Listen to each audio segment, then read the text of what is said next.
임마누엘이라고 하는 그 말을 너무나도 잘 알고 있지 않습니까? 임마누엘, 하나님이 우리와 함께 하신다라고 하는 말입니다. 하나님이 함께 하시는 그곳이 천국입니다. 하나님이 계시지 않으면 그것은 지옥과 같은 것입니다. 지옥입니다. 하나님이 계시느냐, 계시지 않느냐, 이것이 참 중요한 겁니다. 내가 어떠한 천국이라고 하는 장소에 가느냐, 그렇지 않느냐, 이런 문제보다도 그곳에 하나님이 계시면 거기는 천국인 것이죠. 하나님이 계시면 천국인 거예요. 우리 인간들에게 있어서 죄로 인하여서 우리가 하나님 앞에서 타락한 죄인이 된 이후에는 하나님과 함께 한다는 것은 우리 인간의 힘으로는 불가능한 일입니다. 하나님이 우리와 함께 하신다라고 하는 것은 하나님이 주시는 주권적인 은혜 속에서 이루어지는 구원이라고 말씀드릴 수 있습니다. 우리가 잘 아는 것처럼 하나님 없는 인생, 죄 가운데 타락하여 하나님 없는 인생으로 살게 되면 거기에는 죽음이라는 것밖에는 없습니다. 우리가 잘 아는 말씀이지만 창세기에 나와 있는 족보의 내용을 보면 죽고 누구가 나왔는데 죽고, 누구가 나왔는데 죽고, 계속 죽고예요. 그런데 우리가 잘 아는 사람이죠. 에녹은 어떻게 됩니까? 하나님과 동행하다가 죽음을 보지 아니하고 하나님께로 갔습니다. 하나님과 함께 거하는 인생은 죽음을 보지 아니하고 하나님께 들려 올라감을 입었습니다. 거기서 죽음의 문제가 해결될 수 있는 열쇠를 우리는 보게 되는 것입니다.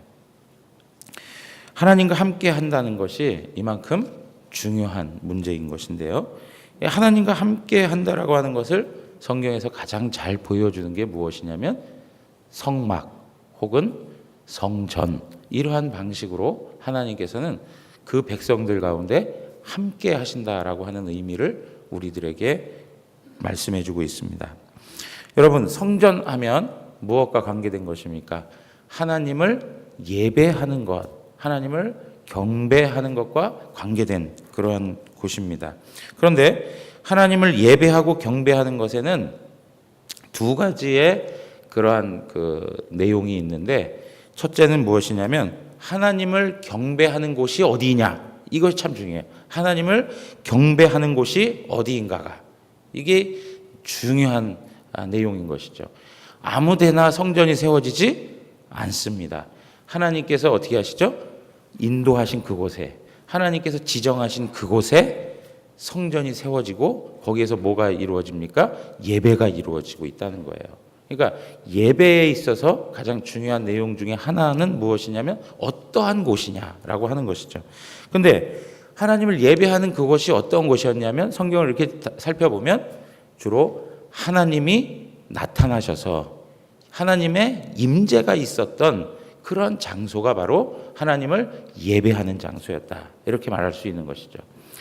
대표적인 게 무엇입니까? 하나님의 임재를 경험하게 된 사건, 야곱의 인생 가운데서 하나님의 임재를 경험하게 되는데, 루스라고 하는 그곳에서 하나님의 임재를 경험하고 그것을 이름하여 뭐라고 합니까?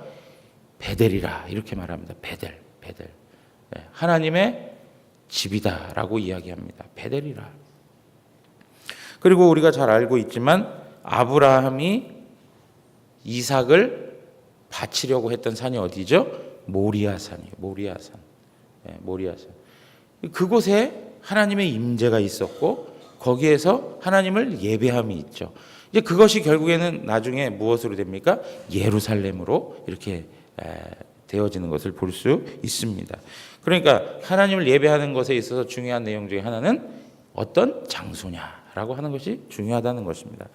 그러면서 동시에 특정한 장소라고 하는 의미도 중요하지만 또 중요한 게 뭐냐면 특정한 사람들과 관련이 되어 있다는 거예요. 하나님을 예배하는 것에는 특정한 사람들과 관계되어 있다. 이렇게 말할 수 있는 것입니다.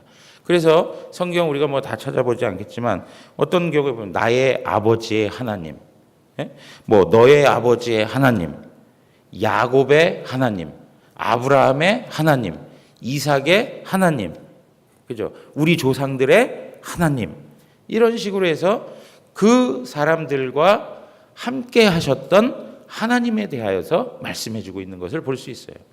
그러니까 하나님이 함께 하시는데 어떤 장소적인 측면으로도 함께 하시지만 동시에 어떻게 함께 하신다고요? 사람과 관계하여서 그들과 함께 하심을 우리에게 보여주고 있는 것을 볼 수 있습니다. 여러분, 특별히 창세기에 기록된 지금 아브라함, 이삭, 야곱 이런 사람들은 우리는 뭐라고 부르냐면 족장들이라고 이렇게 부릅니다. 그들의 대표적인 주업이 무엇이었습니까? 그죠, 목축이에요. 그래서 이렇게 유목 생활을 해야 될 수밖에 없는 그런 형편에 있는 것이죠. 그런 사람들에게 있어서는 더더욱 어떤 의미가 더 강조점으로 나타날까요? 어떤 지정된 장소의 의미보다는 어떠한 사람이냐, 하나님이 그 사람과의 관계 속에서 하나님의 성전 되심을 보여주고 있다는 것을 우리는 창세기를 통해서 배울 수 있는 것입니다. 자, 그런데 여러분 보세요. 성경에 있어서 이 성막이라고 하는 것, 이스라엘 백성들이 출애굽해서 이제 성막을 만들게 되는데요. 그 성막을 이제 이동할 때마다 짊어지고 또 정착하면 그대로 또 세우고 해서 그곳에서 하나님 앞에 예배하는 일들이 있었죠. 그런데 이 성막이 지나고 나서 가나안 땅에 도착하게 되고 그 가나안 땅에서 이제 왕이 세워지게 되고 하나님 마음에 합했던 왕 다윗이 하나님이 거하시는 성전을 만들기 원하죠. 그럴 때 하나님께서 뭐라고 그러세요? 너가 만들 것이 아니라 너의 아들이 만들 것이라 하여서 솔로몬이 이제 성전을 건축을 하게 되는 것을 우리는 성경에서 읽어갈 수 있습니다. 자, 그런데 성막이든 성전이든 가장 중요한 내용 중에 하나가 무엇이냐면 하나님의 임재를 나타내는 가장 중요한 내용은 그 안에 무엇이 있다는 거예요? 법궤가 있다는 거예요. 법궤. 다른 말로는 언약궤라고도 하고 법궤라고도 하는 것이죠. 여러분, 법궤에는 무엇이 들어 있습니까? 법궤에는 무엇이 들어 있죠? 뭐 사방이 다 막 이야기해서 옳은 말씀들을 하셨을 텐데 잘 모르겠어요. 자, 뭡니까? 십계명, 그죠? 그리고 아론의 쌍난 지팡이, 그리고 만나, 이러한 것들이 이제 담겨져 있는 것이죠. 근데 그 중에서 가장 중요한 게 무엇이냐면 십계명이에요. 십계명.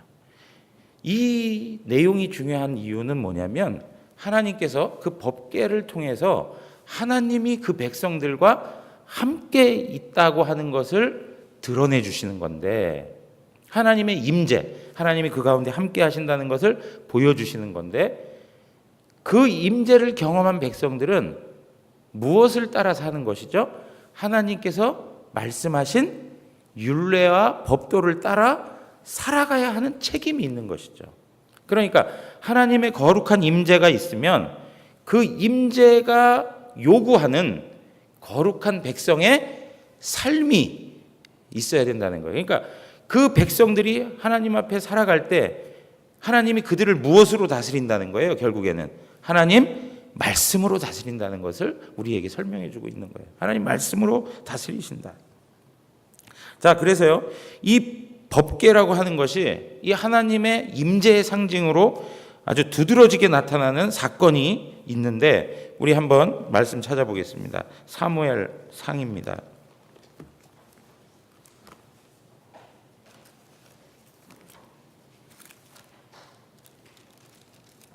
사무엘상 4장입니다.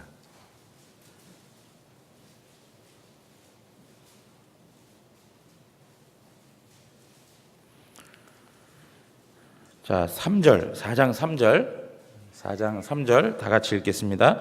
백성이 진영으로 돌아오매 이스라엘 장로들이 이르되 여호와께서 어찌하여 우리에게 오늘 블레셋 사람들 앞에 패하게 하셨는고 여호와의 언약궤를 실로에서 우리에게로 가져다가 우리 중에 있게 하여 그것으로 우리를 우리 원수들의 손에서 구원하게 하자 하니.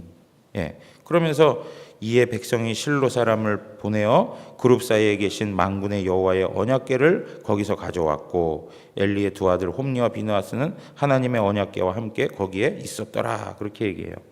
그러면서 5절 보세요.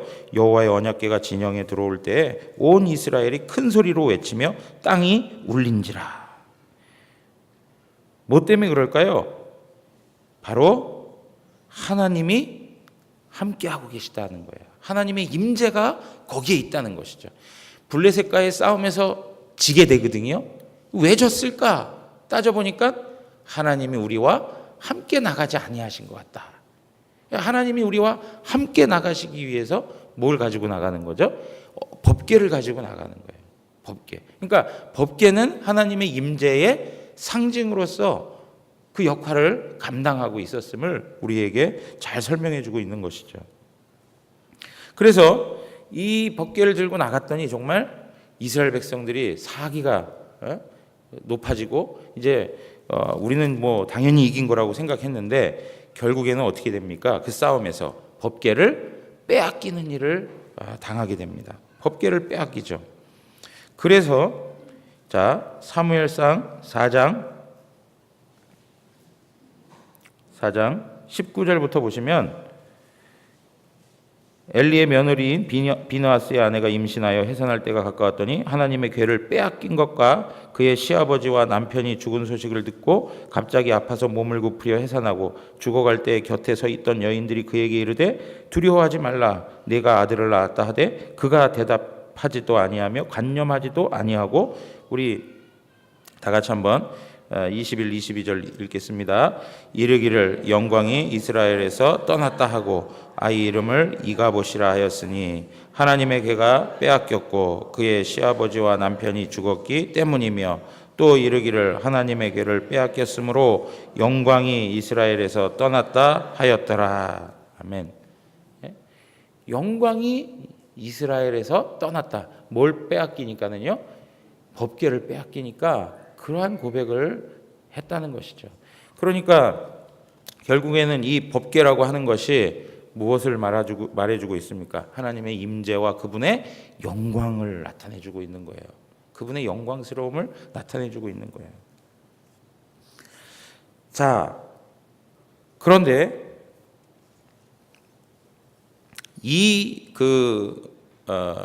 이러한 그 법궤에서 이제 우리가 하나님의 임재를 경험할 수 있고 그것을 이제 상징한다고 말씀을 드렸는데요. 이 성전과 성막이 또 가지고 있는 아주 중요한 내용 중에 또 하나가 무엇이냐면 지성소와 성소로 구분되어져 있다는 것입니다. 지성소와 성소. 지성소에는 누구만이 들어갈 수 있죠? 대제사장만이 들어가는 거예요. 대제사장. 제사장도 못 들어가고 대제사장만 1년에 한 번 들어가요. 한 번. 어느 때 들어가죠? 대속죄일에 한 번 들어가서 하나님 앞에 제사하는 그런 일들을 행하는 것입니다. 그리고 나서 성소는 어떻습니까? 다른 제사장들이 들어가서 이제 그 제사에 수종되는 그런 일들을 할 수 있는 것이죠. 자, 여기서 우리에게 말해주고 있는 내용 중에 하나는 무엇이냐면 성막이든 성전이든 간에 지성소와 성소를 구분함으로 결국에는 하나님의 지극히 높으심을 우리들에게 분명히 알려주고 있다는 거예요.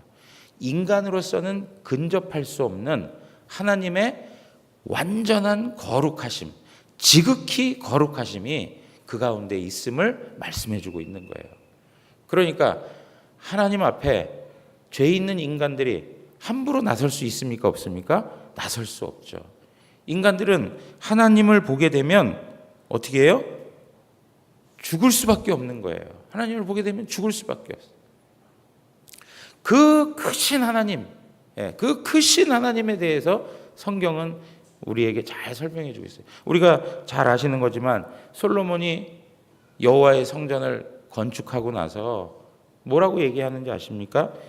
하나님의 그 크심, 하나님의 광대하심, 하나님의 위대하심, 이 모든 것을 초월하여 계시는 그 하나님을 이 성전으로 감히 거하시게 할 수 없다는 것이죠.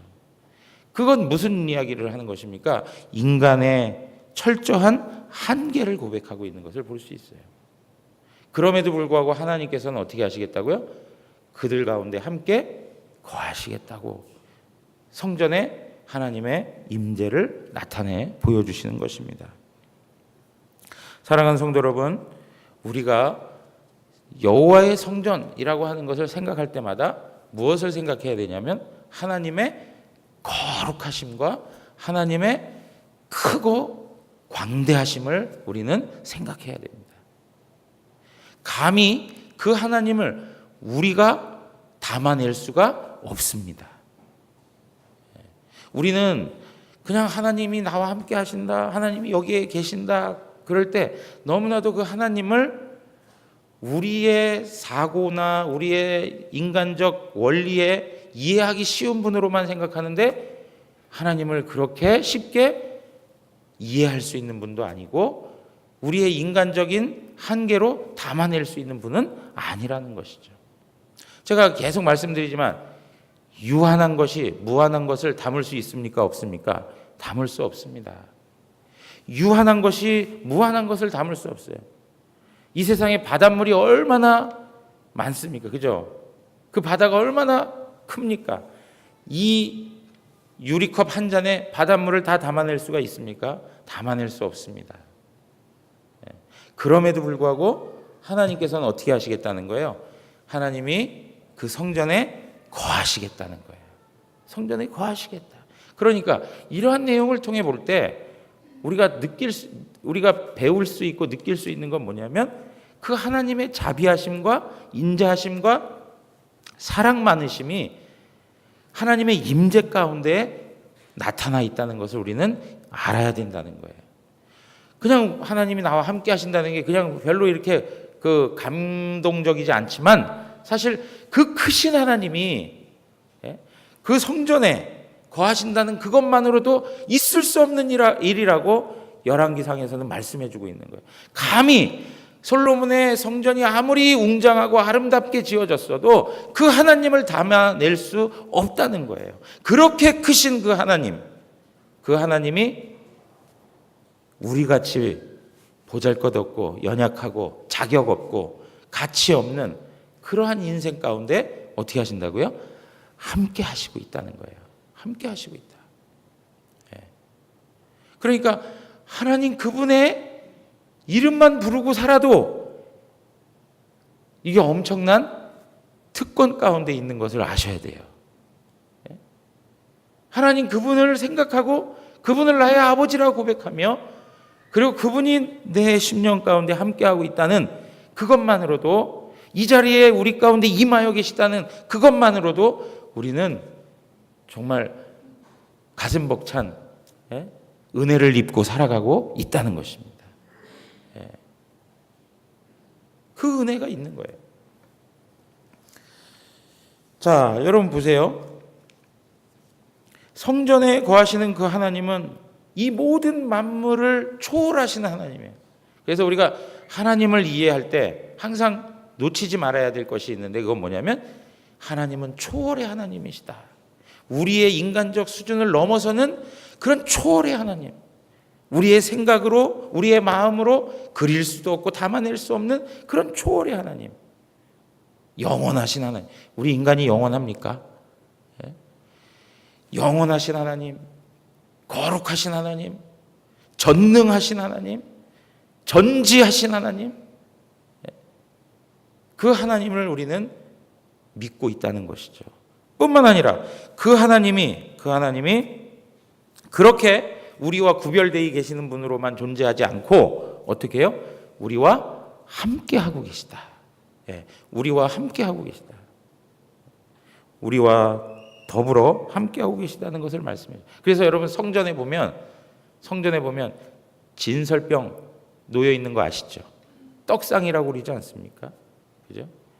그런 것들이 무엇을 의미합니까? 마치 하나님과 그 백성이 함께 식탁에 둘러 앉아서 먹고 마시는 교제의 장이 된다는 것을 말해주고 있는 거예요. 예. 여러분, 우리가 성찬식에 참여하여서 주님의 살과 피를 먹고 마신다? 이거는 영적 교제가 하나님하고 이루어지고 있다는 것을 말해주는 거예요. 신비한 영적 연합이 그 가운데 있다는 것을 말해주고 있는 거예요. 그게 어떻게 가능하냔 말이죠. 예?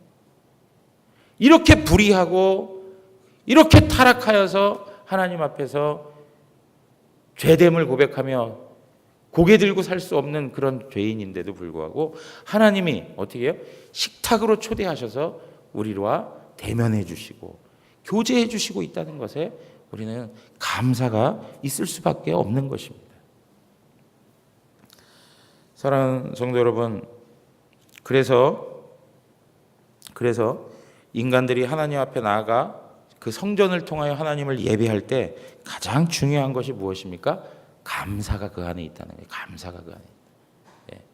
하나님의 성전, 그것을 통하여 하나님 앞에 예배를 하게 되고 그 임재하신 하나님 앞에 우리는 마땅히 드려야 할 것이 뭐라고요? 감사를 드려야 된다. 감사. 근데 우리가 그렇게 나아갈 수 있기까지는 무엇이 있는 거예요? 짐승들의 피의 제사가 있다는 것입니다.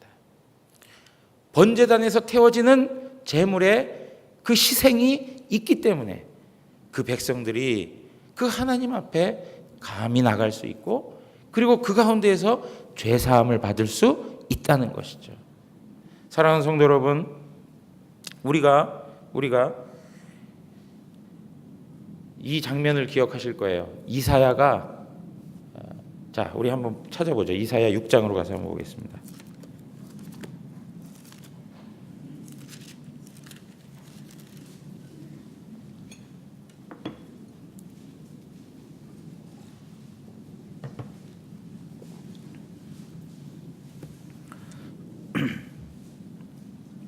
자, 3절부터 그냥 보겠습니다.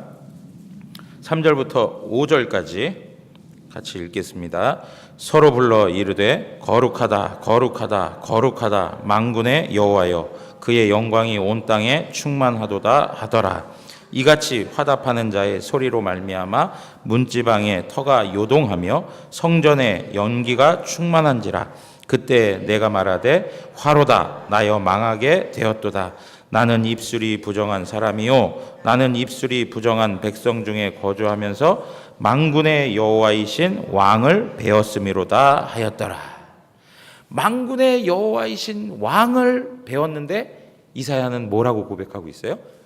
야, 그분을 배워서 너무 좋다 이렇게 표현해야 되는데 그러지 않고 뭐라고 표현하고 있어요? 성경에 보니까 5절에 화로다 나로 망하게 되었도다. 그러면서 나는 입술이 부정한 사람이요 나는 입술이 부정한 백성 중에 거주하면서 그 왕을 보았다 그래요. 그러니까 그 거룩하신 하나님 앞에서 철저히 뭐가 드러나는 거예요? 자기의 죄인됨이 드러나는 거예요. 자기의 죄인됨이 드러나는 거예요.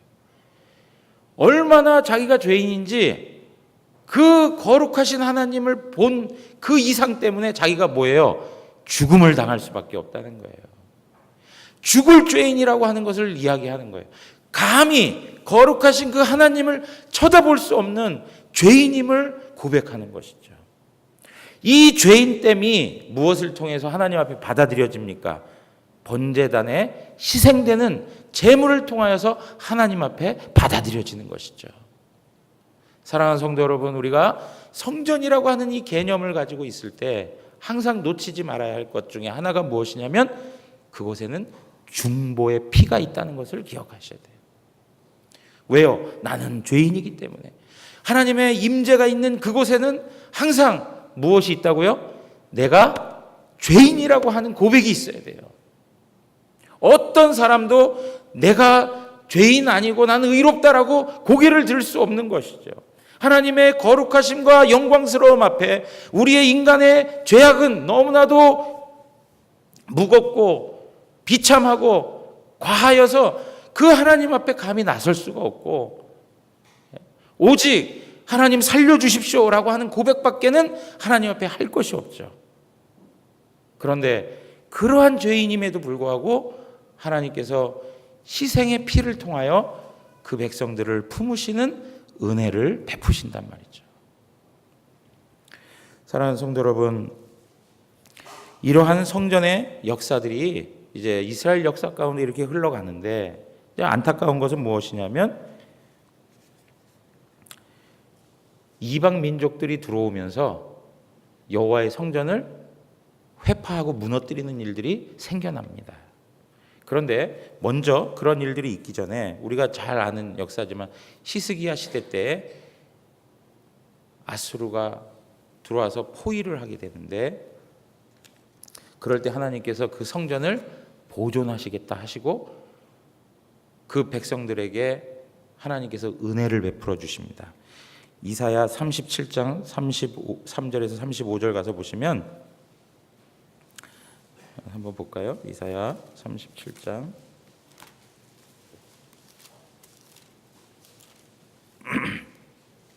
33절에서 35절. 자, 거기 보면 그러므로 여호와께서 아수르 왕에 대하여 이같이 이르시되 그가 이 성에 이르지 못하며 화살 하나도 이리로 쏘지 못하며 방패를 가지고 성에 가까이 오지도 못하며 흉벽을 쌓고 치지도 못할 것이요 그가 오던 길 곧 그 길로 돌아가고 이 성에 이르지 못하리라. 나 여호와의 말이니라. 35절 다 같이 한번 읽겠습니다. 대저 내가 나를 위하여 내 종 다윗을 위하여 이 성을 보호하며 구원하리라 하셨나이다 하니라. 여러분, 여기에서 정말로 이렇게 하나님께서 허락해 주신 다음에 결국에는 정말 18만 5천 명이, 그죠? 18만 5천 명이 한순간에 다 죽임을 당하고 아수르가 물러가는 일이 있었습니다. 전적인 하나님 앞에 의존이었고, 히스기야가 하나님 앞에 간절히 부르짖으며 하나님 앞에 은혜를 구할 때 하나님께서 그 성을 보존하셨습니다. 그런데 이스라엘 백성들 가운데 어떤 의식이 생겨나기 시작했냐면, 하나님의 성전은 그 성전 자체가 스스로 마술적인 힘을 가지고 보호하는 일을 할 것이다 라고 하는 생각을 가지게 된 거예요. 여러분, 성전이라고 하는 그 자체가 자기를 스스로 보호할 것이다 라고 하는 것이죠. 얼마나 미신적인 이야기인지 몰라요. 그러니까 이스라엘 백성들이 영적으로 어두워지고 하나님 앞에서 타락을 경험해 가니까 우상 숭배를 일삼는 백성들로 패역한 백성이 되고 나니까 성전을 바라보는 것도 무엇으로 바라봐요? 미신으로 바라보는 거예요. 미신으로. 그러니까 예레미야 같은 선지자들이 뭐라고 얘기합니까? 이것이 무너질 것이다, 무너질 것이다. 그러니까 반대로 거짓 선지자들이 뭐라고 그래요? 이 성은 평안이다, 평안이다 그렇게 얘기해요. 절대 무너지지 않는다라고 이야기해요. 그런데 어떻습니까? 하나님께서 그 성을 무너뜨리시죠. 하나님께서 무너뜨리세요. 성 자체에 의미가 있는 것이 아니라 인격이신 살아계신 하나님이 거기에 함께하고 있느냐가 중요한 것이죠. 우리는 뭐에 관심을 둡니까? 하나님 그분에게 마음을 두지 아니하고 나타나는 현상과 물질, 그 개체의 마음을 빼앗길 때가 있다는 거예요. 그러니까 예수 믿으면서도 목걸이 이렇게 뭡니까? 예, 그런 거 붙들고 다니면서 그게 꼭 나를 지켜주는 것이냐 생각할 때도 있잖아요.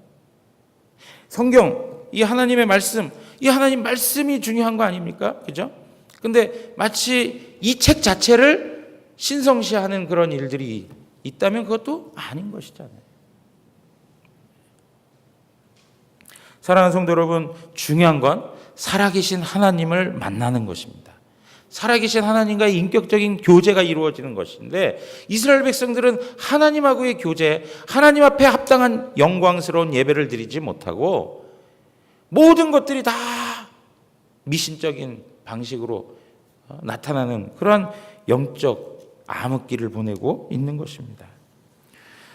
사랑하는 성도 여러분, 이러한 일들이 있고 나니까 하나님께서 예루살렘 성전을 완전히 무너뜨리시죠. 그리고 나서 그 성전을 다시금 회복시키십니다. 누구를 통해서 그 일들을 행하십니까? 하나님께서는 우리가 이제 성경에 보지만 학개 선지자라든가 이런 분들을 통해서 그 일들을 하세요. 자, 학개 2장 9절로 한번 가서 보시죠.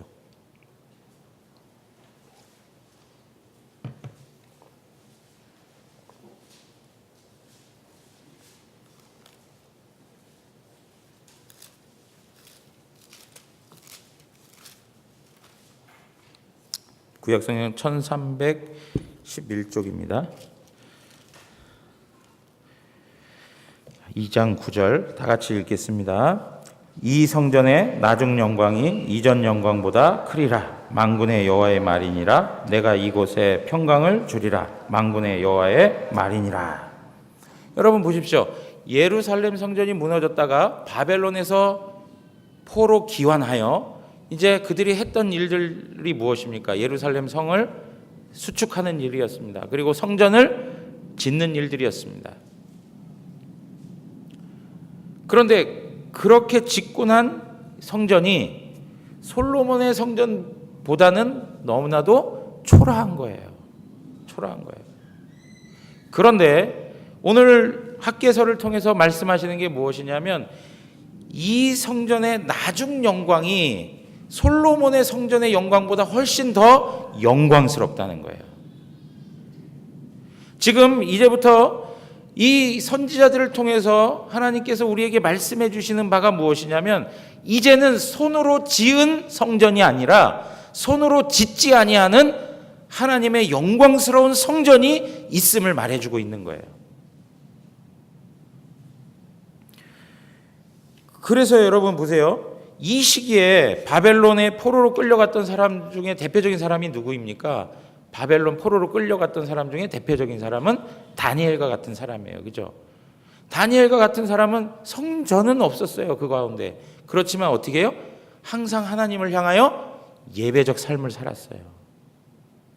이때부터 장소적 개념보다는 어떤 개념으로 지금 바뀌어가고 있는 것이죠? 어떤 사람과 하나님께서 관계하시며 성전을 이루어 가시는가에 지금 방향을 움직여가고 있는 것을 볼 수 있어요. 그래서 어떻게 됩니까? 이 영광스러움이, 자, 오늘 우리가 읽었던 본문의 말씀 요한복음 1장으로 다시 한번 가서 보겠습니다. 요한복음 1장 14절 다시 한번 읽습니다. 말씀이 육신이 되어 우리 가운데 거하심에, 거기까지요. 말씀이 육신이 되었다. 누굽니까? 예수 그리스도가 육신으로 이 땅에 오셨다는 것을 말씀해 주시죠. 성육신 하셨다는 것을 말씀해 주는 거예요. 하나님이신 그분이 우리 가운데 오셨다는 거예요. 육신이 되어 우리 가운데 어떻게 하신다고요? 거하심에, 거하심에라고 하는 말이 성전이 되심에라고 하는 말하고 똑같은 거라고 말씀드렸어요. 장막을 치셨다는 거예요. 우리와 함께 거하시고 계시다는 것이죠. 그랬더니 우리가 그의 영광을 보니 어떻다고요? 아버지의 독생자의 영광이요, 은혜와 진리가 충만한 영광이에요. 은혜와 진리가 충만한 영광스러움이 그 예수님 가운데 있다는 것이죠. 그러고 나서 예수님이 2장으로 한번 가서 보시면 2장 13절부터 해서 22절까지인데, 자 19절부터 한번 보겠습니다. 19절 다 같이 읽겠습니다. 예수께서 대답하여 이르시되 너희가 이 성전을 헐라 내가 사흘 동안에 일으키리라. 유대인들이 이르되 이 성전은 46년 동안에 지었거늘 내가 3일 동안에 일으키겠느냐 하더라. 그러나 예수는 성전된 자기 육체를 가리켜 말씀하신 것이라. 죽은 자 가운데서 살아나신 후에야 제자들이 이 말씀하신 것을 기억하고 성경과 예수께서 하신 말씀을 믿었더라. 아멘. 여러분, 예수님께서 뭐라고 하십니까? 이 성전을 헐어버려라 그래요. 그러니까 그 주변에 있던 사람들이 이 성전이 몇 년 동안 지어진 거라고요? 46년 동안.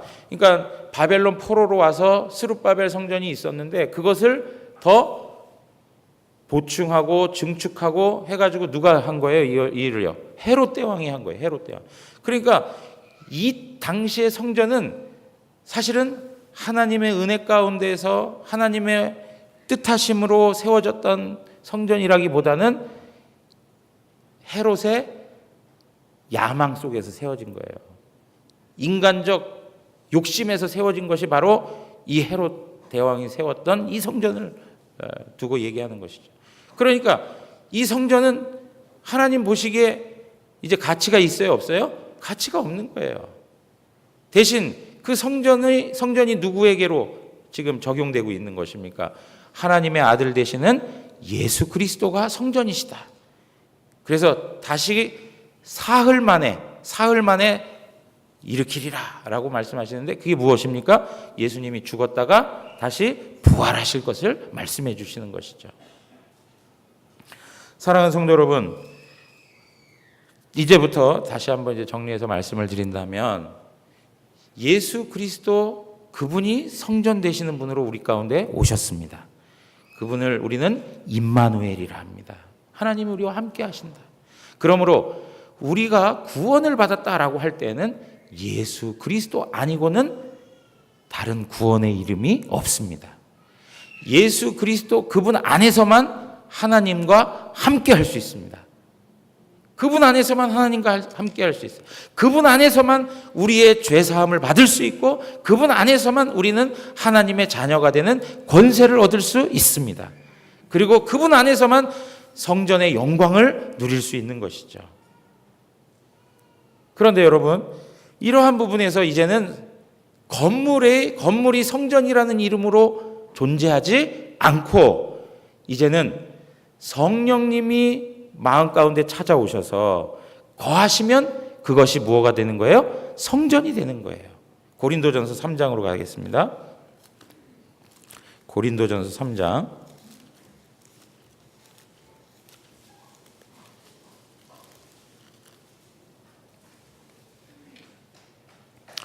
고린도전서 3장 16절 다 같이 읽겠습니다. 다 같이 읽겠습니다. 너희는 너희가 하나님의 성전인 것과 하나님의 성령이 너희 안에 계시는 것을 알지 못하느냐. 네.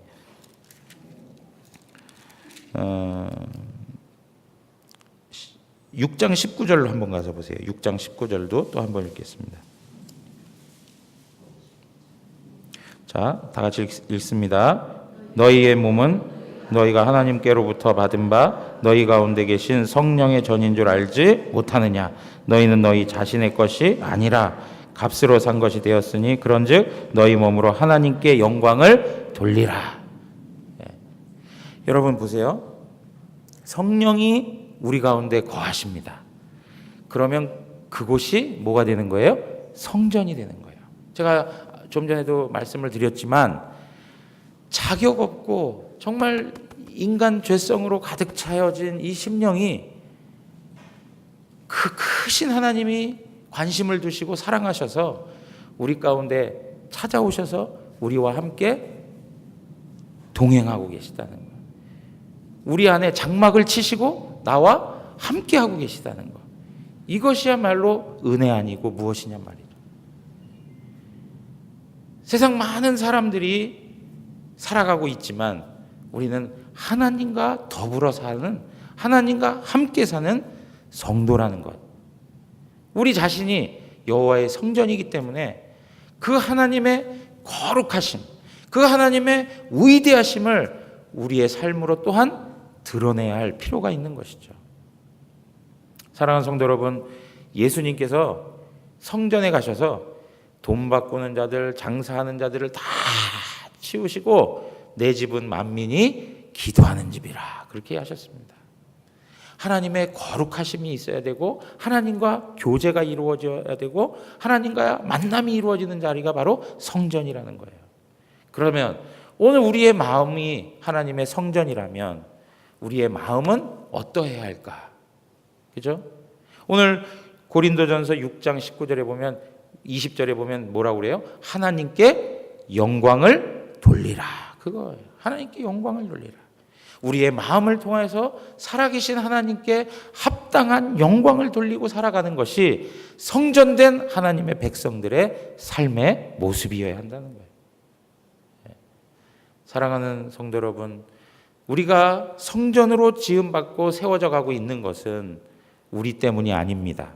우리의 능력이 있어서 된 것도 아니고 우리가 의로워서 된 것이 아니라 오직 하나님의 주권적인 은혜에 기인하여서 우리가 하나님 앞에 그 은혜를 입고 사는 것입니다.